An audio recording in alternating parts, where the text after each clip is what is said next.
Tuning out to Revive Radio. Tuning out to Revive Radio. When it comes to the Roosevelt Boulevard subway line. So I'm gonna let him properly introduce himself so we can get this conversation started today. How you doing, Jay? Thank you for your patience for sure. I appreciate you. Yeah, no problem. No problem, POC. Hello, Philadelphia family. It's good to be here. I'm really been looking forward to this conversation. The Roosevelt Boulevard subway is, long overdue, and it's definitely going to be a step in the right direction for the Philadelphia family. Yes, yes. So talk to me when it comes down to just Roosevelt Boulevard. For those who may not know what that is, or some people who do know what that is, like put us in a paint a picture for us. When it comes down to the Roosevelt Boulevard, what is that for the city of Philadelphia? What is that to the city? So it is a death trap. That's the best way to describe it. It is 12 lanes wide. It is, in a sense, wider than a football field. It is very dangerous for pedestrians. It is extremely dangerous for car traffic. It is, it's a place that a lot of Philadelphians want to avoid today because they're frankly scared of it. And it's not an easy drive at all. And, the work that I've been doing with other community activists and, community members in Northeast Philadelphia is to change this boulevard, to make it from the boulevard of death to the boulevard of life for our community. Where are you from, if you don't mind me asking? What part of the city are you from? So I'm actually originally from the Bronx, New York. I've been here in Philadelphia for 3 years. I was welcomed, into the Philadelphia community. I love it here. I want to be, a member of this community, but also I recognize at the same time to become a member of the community, you have to give back, you have to pay it forward. So that's what I've been trying to do. I definitely agree with you. And let me ask you, how did this whole organization, as far as community people coming together collectively to even start the conversation surrounding the Roosevelt Boulevard subway? So this started with Representative Jared Solomon. He reached out to me and he was just like, I've seen some of the work you've been doing, because at the time I was putting out op-eds in the Philadelphia Inquirer and WHYY, and he reached out to me. He was just like, yo, like, let's throw a town hall, let's see how the community really feels about it. So we threw the first town hall. It was on a Saturday morning, and within minutes it was standing room only in there. People in the community came out strong.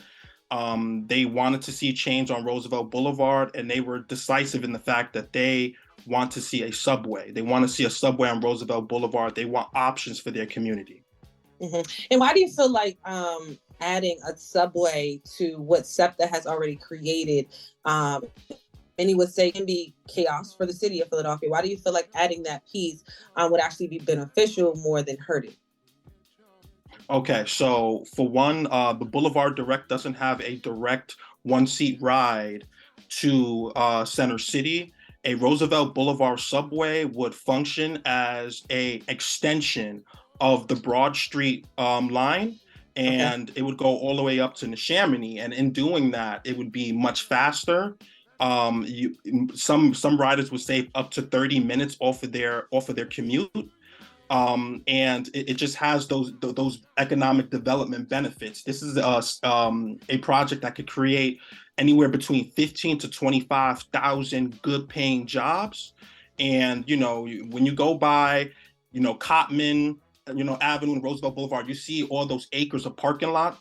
Eventually those are going to be homes. Those are going to be buildings, places where people want to work, people want to shop, people want to play. It's going to create a different boulevard, but at the same time, it's going to take thousands of cars off of Roosevelt Boulevard and allow us to do things to Roosevelt Boulevard. Like, instead of just, a empty median, we could actually have park space. We could create a linear park where people from the community actually feel comfortable walking on the boulevard and interacting with it. Today, that's not possible because, you know, Roosevelt Boulevard is extremely dangerous. Yeah.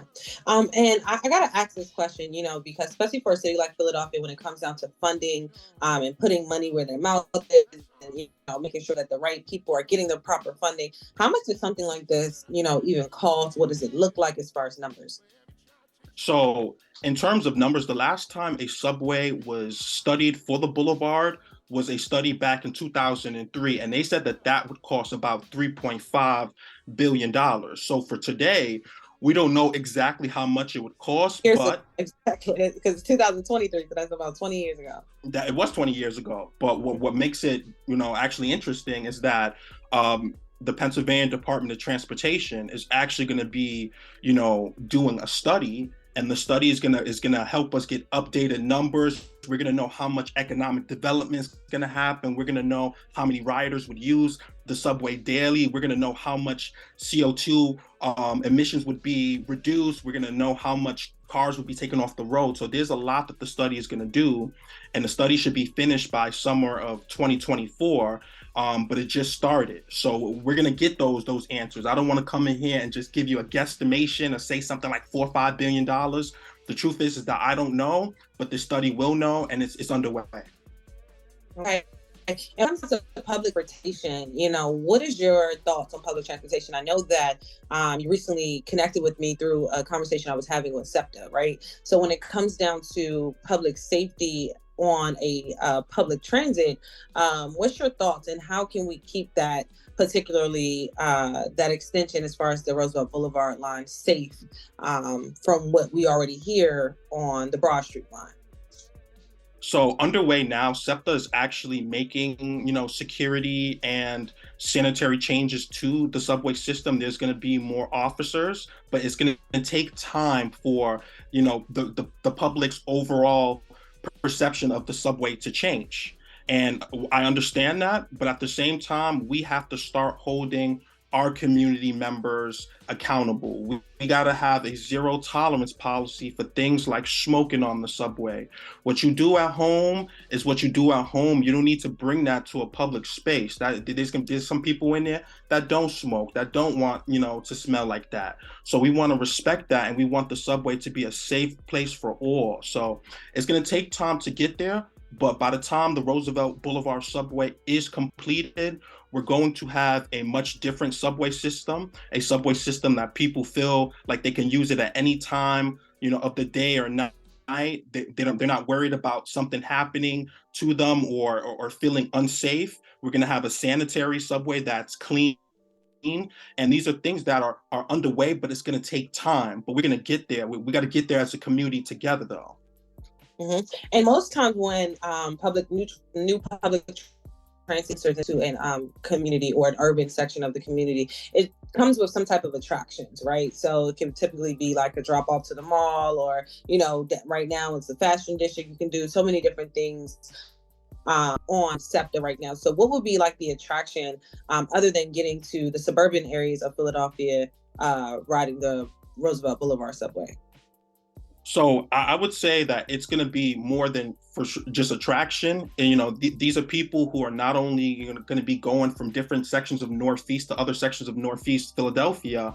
There's going to be the opportunity to create areas and neighborhoods that physically don't exist today. So people can't necessarily look at the Roosevelt Boulevard corridor now and see like, okay, why do we need a subway in an area with so many parking lots? But what people need to understand is that once the subway is ground's broken on the subway, you're going to start to see changes happen, you know, very quickly. You know, one thing that would need to happen is for large sections of Roosevelt Boulevard to be upzoned, so that we can build larger buildings, so we can fill up some of these parking lots, and we're going to create attractive new neighborhoods that, you know, will attract people from different, you know, income levels and create mixed use areas. So that's going to be the attraction, is the building of, in a sense, a new Philadelphia that's going to be, you know, economically robust. It's going to be diverse. You know, we're going to have our community come together. We're going to create access for members of our community in Northeast Philadelphia that today feel like they're isolated from the rest of our community. This is all about bringing our community together, building up Philadelphia as a place that is economically competitive so that we can create more jobs for not only just the eds and meds who come here, but the people who live here in Philadelphia. We're going to uplift and empower them by doing things like creating apprenticeships attached to the projects, internships attached to the projects, get our high school kids, paired into this project so they can learn about engineering and how it's affecting their community. Let's raise their interest. Let's empower these people. Same time, when we're doling out these contracts to build the subway, we're going to be working with minority-owned businesses. We're going to be working with women-owned businesses. We're going to bring real equity and inclusion to this project. That's definitely nice to hear. I appreciate that. And I want to ask you too, because speaking of, something that's coming down the pipeline in the near future, is the next mayoral election for the city of Philadelphia. Mm-hmm. Mayor of the city of Philadelphia would actually have to, pretty much approve of this and, be back situation as far as making sure that the construction is actually getting started so it can actually be something that is real, is tangible. We can actually start to ride, right? So when it comes down to this mayoral election, what are your thoughts on, the particular candidates that are talking right now? So there's been a few candidates that have come out in direct support of the subway. You have Alan Dobbs, he's come out in support of the subway. You have, Sherelle Parker, who's come out in support of the subway, and as recently as today, Rebecca Reinhardt came out in support of the subway. And then, of course, you have Maria Queones Sanchez, who has come out in support of the subway. So a lot of the front runners in the mayoral race are peered in. They know what's going on. They know that the study is already underway, and they're talking about working with federal and state partners to get this shovel ready so that we can create these 15 to 25,000 jobs that will be extremely helpful for uplifting and empowering our community. So with this, I know that you said this would be like an extension to the Broad Street line. So would SEPTA this part of this extension as well? Will SEPTA be in charge of it? So SEPTA, it would physically be a SEPTA metro line. It would be, of course, a 12 to 14 mile extension. So, between the Erie and Hunting Park stations would be a new junction, and the new Roosevelt Boulevard subway would head northeast from there.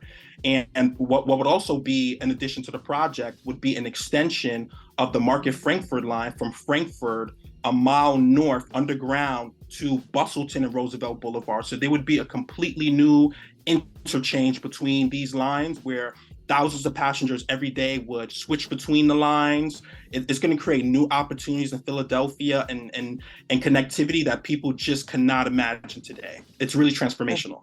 And it actually can help our students too when it comes down to making that commute to and from school, especially if they're up there in Northeast and they have school, in the Center City area or in the University City area. It's a lot of different ways that they can actually get to school faster and don't have to wake up 2 hours earlier to get closer into, the downtown city of Philadelphia.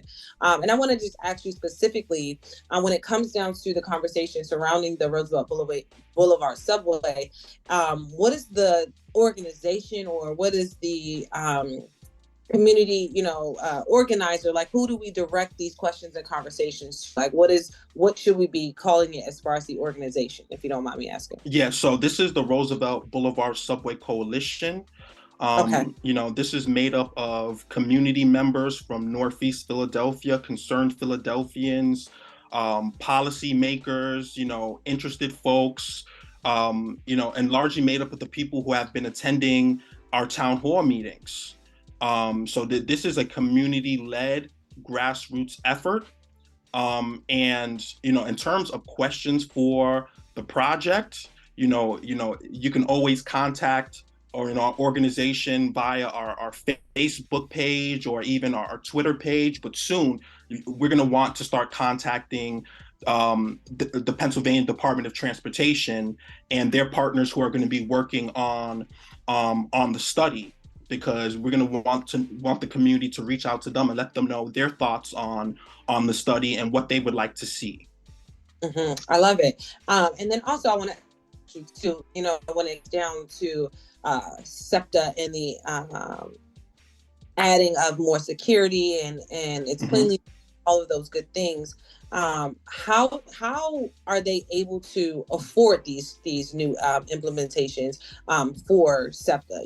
For I know, like in Washington D.C., they just announced that the subway line was actually going to be free, but they will be increasing tax dollars, and that's how they will be paying for it in the long run. So how are we in Philadelphia paying for it, I should say, as far as adding these new implementations?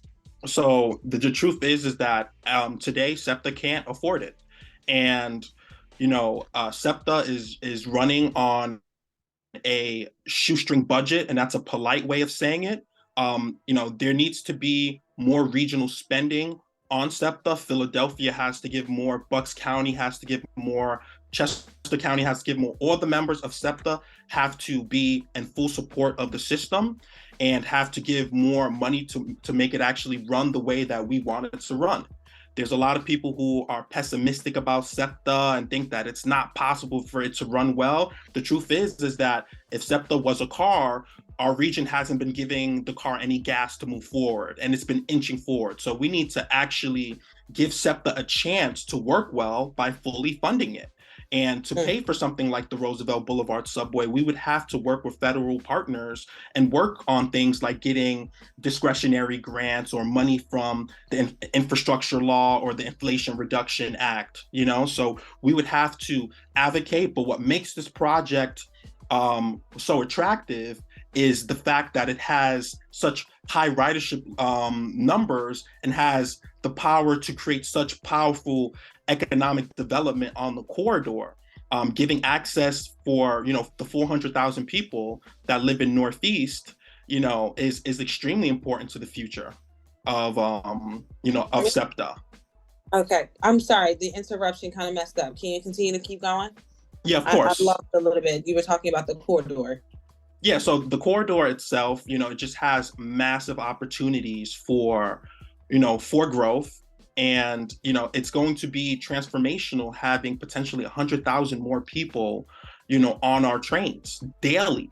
There's more eyes, there's more people. Trains will be, of course, more crowded. And that's what we want to see. When there's more people on the train and there's more activity, it discourages antisocial behaviors like smoking or doing, things like that you should not be doing in the subway.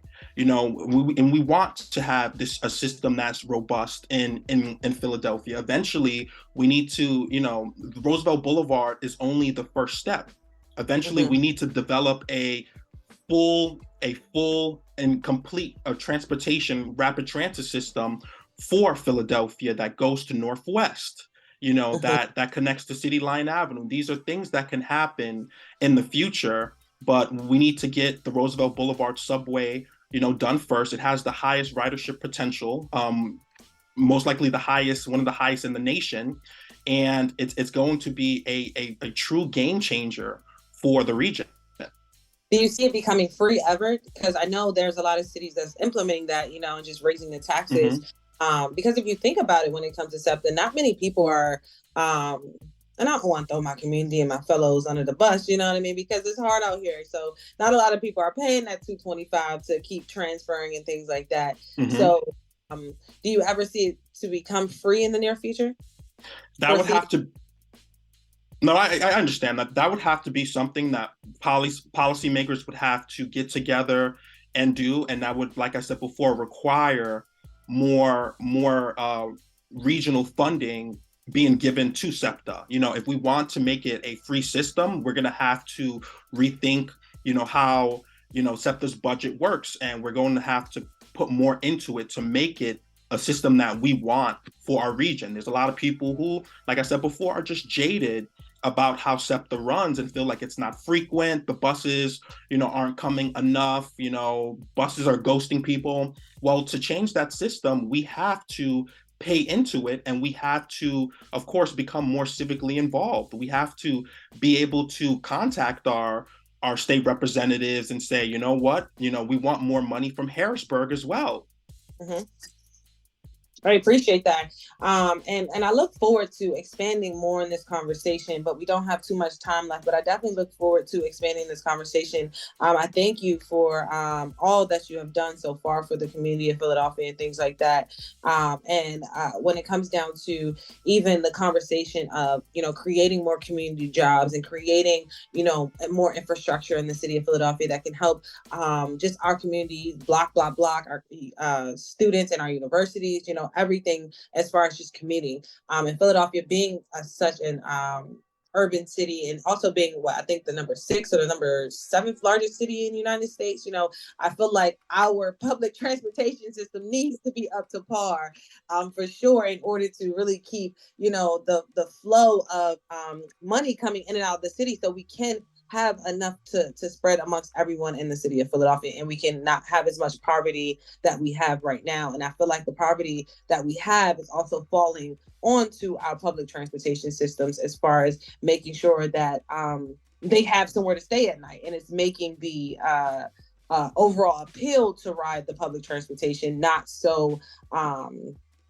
I guess you can say sexy. People actually wanting to get on, people wanting to ride, to go on dates, to go out to eat, to go to the mall, to do that are, in our cities that are privileged to do, but we're not, looking forward to using our public sector. So I'm interested in learning how we can partner with that, even when it comes down to creating more spaces for public art. So we don't have as much graffiti and tags on our trains. We're actually creating a space for public art and public art and artists in the city of Philadelphia to be able to express themselves differently. So I feel like with creating and amplifying our infrastructure, such as transportation, I feel like that's the next step to really help bring more beautification in the city of Philadelphia, because it's a lot of beauty, a lot of love to be shown and to be had in the city, especially, for people like you. You started out as a community member, you moved here, you said, I got to put more back into the city, and this is how I want to do it when it comes down to transportation, and you're doing it in a big way. So Jay, I appreciate you. Hats off to you. Kudos to you.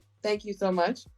POC, it was such a pleasure. I hope that you invite me back. This discussion is going to continue. We're going to be fighting for the next couple of years to get this subway underway, but we're going to speak it into existence. We're going to create the thousands of jobs that we need to empower people, and we're going to make Philadelphia the best city in the country. You already know it. You already know, Jay. I appreciate you. So before I let you go, can you shout yourself out, your organization, if you have a website, a social media? How can people get in contact with you all? Yeah, so to get in contact with the coalition, only thing you have to do is go to Facebook or Twitter and just type in Roosevelt Boulevard Subway. You're going to see the tag there. You're going to see the conversations that are happening daily about potential stations and changes to the area. People are really, really hyped about this project, and the hype is not going to go anywhere. We're going to keep on getting hype until we break ground on this, and we're going to make things happen for Philadelphia. There's some people who are not believers, who might be haters, but we're going to turn haters into transit riders. Feel me? We're gonna turn the haters into transit riders. That need to be a hashtag. I need to create some t-shirts around that or something right there. That's a good one right there, Jay. I appreciate you, and I look forward to actually meeting you in person so we can have more of an in-person conversation surrounding this topic, and specifically also creating some questions, because at 98.5 coming up in April, we'll be doing a forum for the mayoral election, and I would love to get some questions from you all up in the Northeast as far as the Roosevelt subway line being created, to ask specifically to these candidates to make sure that they are, backing it, and where they think the funding is going to come from as well. That's a fact. All right. I appreciate you, Jay. Have a good one, and have a great weekend as well. Peace. On and out, Revive Radio. On and out, Revive Radio.